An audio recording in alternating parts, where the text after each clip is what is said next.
Hey, how's it going, everyone? My name is Jared. I'm Technical Account Manager at PayPal, working with WooCommerce. I'm Andrew Weichel, Technical Account Manager at WooCommerce, working with PayPal. Awesome. And today, what we're going to be doing is walking you all through what it looks like to set up and build a WooCommerce store, get you all going out of the box, get an understanding of what PayPal payments looks like on WooCommerce, show you the most common things that you're going to need to start taking payments and getting your store up and running. Yeah, so we'll get started. We'll dive right into building your site. We'll show you how to set up a WordPress site pretty quickly, install WooCommerce, get a theme going, what kind of basic plugins you're going to need, and then how to set up PayPal, of course. So let's dive in. We've got to throw in some payments. Not a store without payments. It's not. It's just a website. Yeah. All right, let's dive in. We have a fresh, brand new WordPress site that we spun up. Here, as you can see, this is pretty much the default of the default. There's not really a ton going on here. It's got one sample post, nothing here. We'll look at the backboard. We'll dive right in. Install a plugin, add plugin. We're looking for WooCommerce.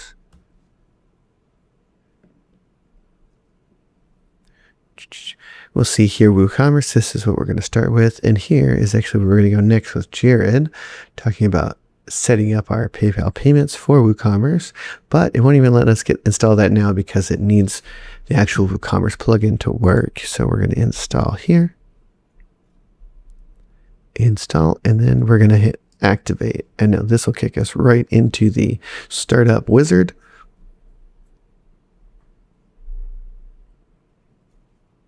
So welcome to Woo. We'll go ahead and set up your store. You've got a couple different options here. If you're just starting out, don't really have an existing business, you can select this one. If you're already selling, maybe online, maybe not, you can select that middle option. And then if you're just the kind of the tech guy, the developer, setting up a store for a client, that's you there, number 3. We're going to go ahead and pretend like we're setting up our business for the very first time. And go ahead and continue. Our store name, PayPal X Woo. We're going to be in the fashion industry. Let's see. We're going to be in, let's do this. Let's do California real quick.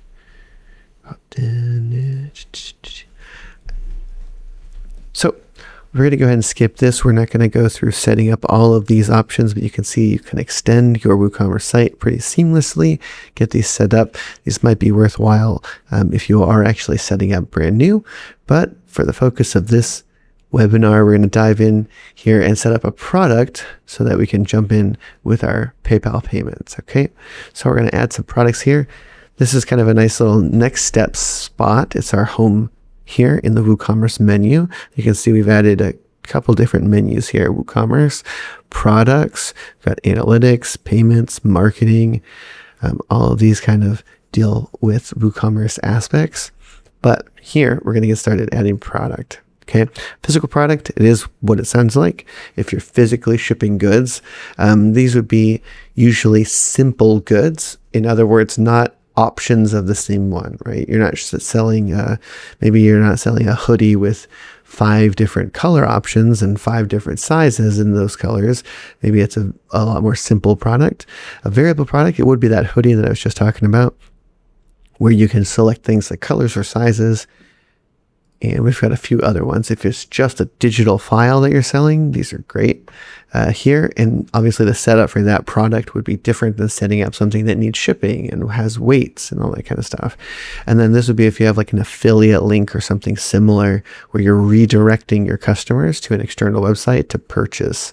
Okay, so we can go through all of these. What we're going to do here is load the sample products, and it'll give us a couple different products built differently that we can look at and modify and kind of learn how they're set up. Okay, so the first thing that we're going to do here is we're going to look at this hat. Okay, hat. A hat is a simple product. That means there's only one available type of this hat, right? There's not a couple different sizes. It doesn't come in different colors. It doesn't do anything like that, right? So here's our product description. Okay, you will write pretty much as you would like here. This is designed for a bit longer form text. It can be abbreviated like this, but there is a short description over here. And I'll show you what these look like here on the front end once we go through a little bit more of the product data real quick. Okay, so you're going to set your price here. This is the normal price that you would normally charge your customers. In the currency, we set our currency up in the US, so it's the dollar here. We can set it on sale. We can set it kind of to be permanently on sale until we tell it otherwise, or we can schedule it between a certain time frame. But we're going to leave it at this $12 here. Okay. Inventory. Right now, it's just set to be in stock. And so, for example, that might be if you can create kind of an unlimited amount of these, but you just need to, do it perhaps, or anything kind of like on demand, or where you might just want to have to not keep track of exact types of stock or quantities of stock down here. You can also do the exact quantities of stock. If you only have one of these and you're never going to get another one, well, then you don't want to sell multiple, right? So you can also sell it. You can also make sure that only one can be bought per order, if that's something you like to do here. Usually your site or your store will need SKUs. You're going to have stock keeping units. And so you're going to have to need to set that up here. Shipping, this is a physical good. It's going to have to be shipped from the warehouse to the customer. So the weight is set up in pounds. It's 0.2, dimensions 4 by 5 by 1/2 inch, and no shipping class, just the default shipping class, right? So depending on how your shipping is set up, you can use these weights to calculate things like the box sizes you'll need, the shipping cost, etc. And we can have different kinds of linked products for upsells or cross sells. If you have related products, or perhaps there's a premium version out there somewhere. Attributes are going to be what we use to describe the product. It can be something as simple as size or color, or it can be material. Let's say we're going to do material here, and we're going to say that that is a linen hat, and we're going to leave it visible on the product page. We can save that attribute here, and then we're not going to dive too much into these. They're not super often changed, right? These are the advanced for a reason. So we've got a simple product. We've got categories. This is imported for us because we imported those demo products. And so we've got our accessories here. It's marked up. We're not going to set up a tag, but we could if we want. Actually, let's set up this linen tag, okay? It's sometimes used for search and brands. I'll show you how to manage brands here in a second too. So we'll dive into that. But let's go ahead and update this hat. Okay? So we've updated this hat. We added a linen kind of designation. Let's look at this product here. Hat. This is a simple product. That is the short description down here. Product short description. That's showing up right here. The price, obviously. We've got it, the SKU, the category, and tags. If we wanted, if other things were tagged, this linen tag, we could click on it and see other products tagged in that fashion. Description. This is the long description that we went over in the beginning. Additional information. So we've got our shipping information, the weight and dimensions of the hat, and then the material, linen, we added that here in the attributes tab right here, right? So we added that there. We don't currently have any reviews. This is just a demo site, but you can see how we've set that up. Okay, now let's go ahead and go to our brands. Let's set up a brand. Let's see. PayPal X will.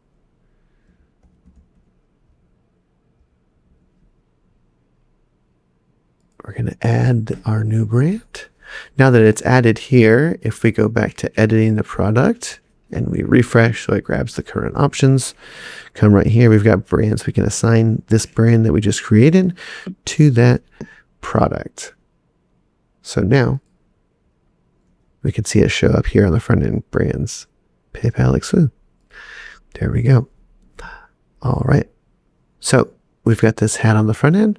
Let's go ahead and add to cart, and then we'll kick this off again here with Jared, and he's going to walk us through setting up PayPal payments and then proceeding to check out and checking out with that kind of demo cart, walking you through that, what a successful payment looks like.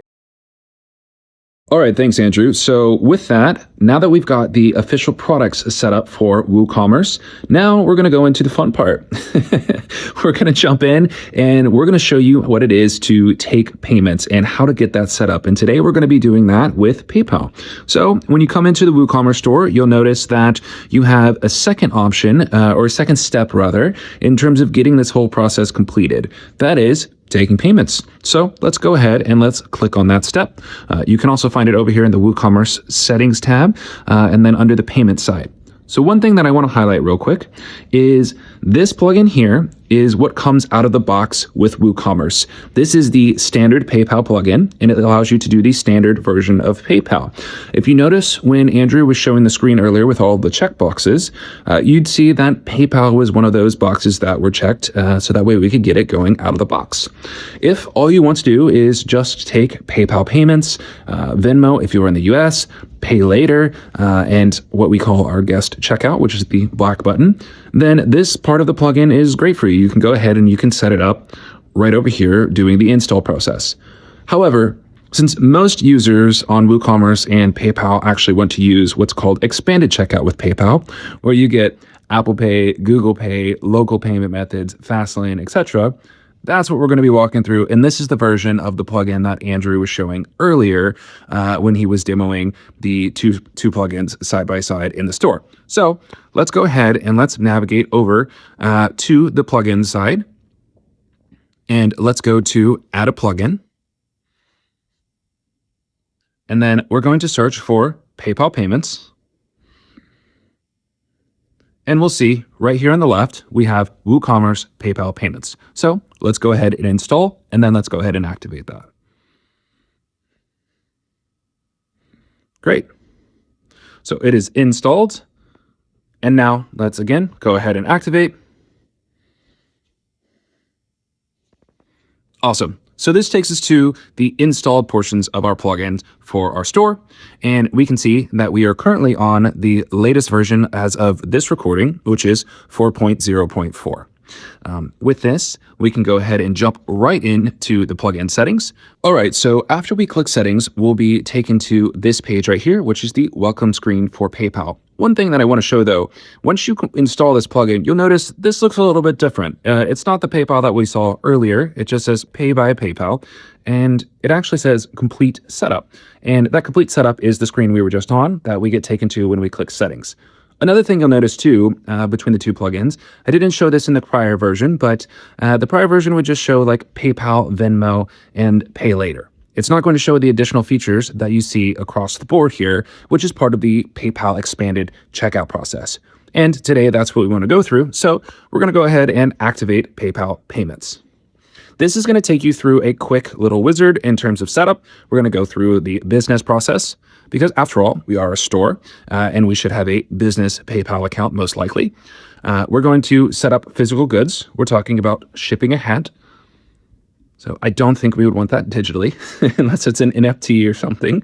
And for the fun of it, we have a couple options here in terms of how you want to process cards. And because we are setting up the full stack version, we'll run through this. Now, one caveat is if you are not able to accept full credit cards and everything with PayPal today, when you run through the wizard, then it will prompt you for the items, maybe like your photo ID, etc., that might need to be presented in order to do that. Otherwise, you'll be able to proceed with the branded version of PayPal. And what that means is you'll be able to take the PayPal button, Venmo, Pay Later, and the guest checkout, which is the black button on PayPal. So either way, you can get set up and get moving today, and then go ahead and finish the expanded checkout process later on if needed.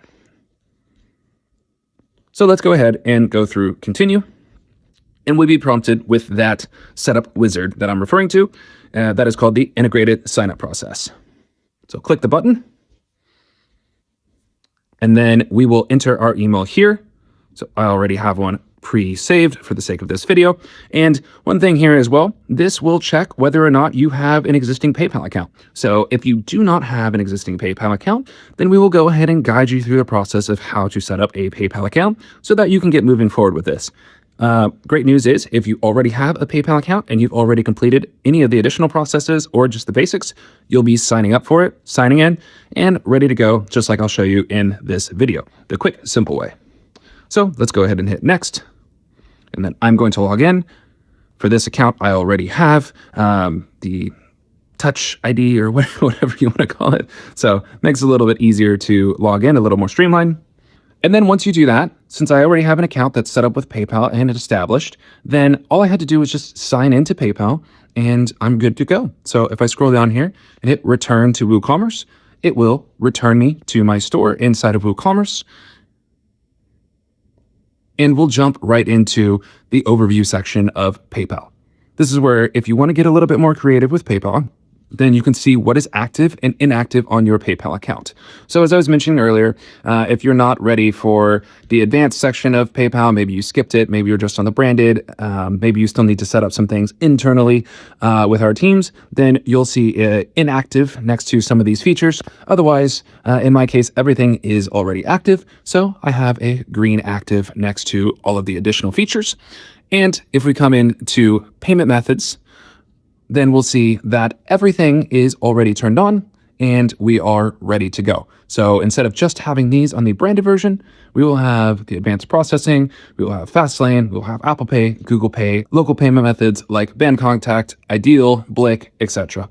So let's go to that hat and let's click this permalink right here and let's open it up in a new tab. Awesome. So now that we have this loaded, you'll notice there's a big difference. We now have payment buttons. So now you're ready to go. You can start taking payments. So by default, we will always have these buttons on the cart pages, the mini cart pages, the product pages. We'll have the messaging, and there's a configuration of where you can put that PayPal messaging if you're going to use it, if it's going to be enabled, etc. I highly recommend that you do keep this. There is a massive uplift in terms of conversion for your business. So it's something that you would definitely want to be able to utilize and take advantage of.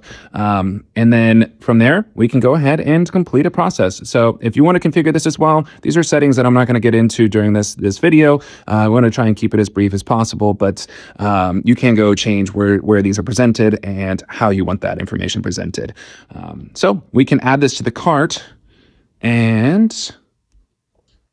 you can add this to the cart and go ahead and see what it looks like here at the end.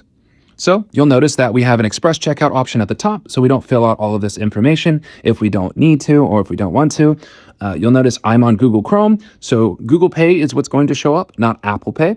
If I was on Safari, if I was on my iPhone on Safari, then we would be able to utilize Apple Pay in this process. But in this case, just because of the way those work, that is what we're going to see. We can take credit cards through this, which is what this field is, or we can take PayPal down here, again, just like we do it at the top. Proceed to PayPal, and we can complete our payments. One thing I do want to call out is Andrew and I are in Poland right now. So we are in Europe, so you're seeing some of the European features that were on the cart. So you saw SEPA, you see the German version of Pay Later, but this is just part of that process in terms of where we are, but it'll be localized to you as a merchant and to where you are signing up. But with that, that completes the process. So it's fairly straightforward. We just install the plugin, sign in for PayPal, and start taking payments. So it's really 3 easy steps to get going with PayPal and start taking your fish payments. And with that, thank you guys.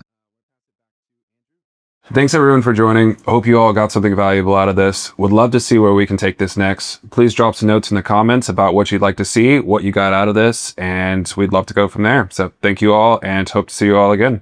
Till next time.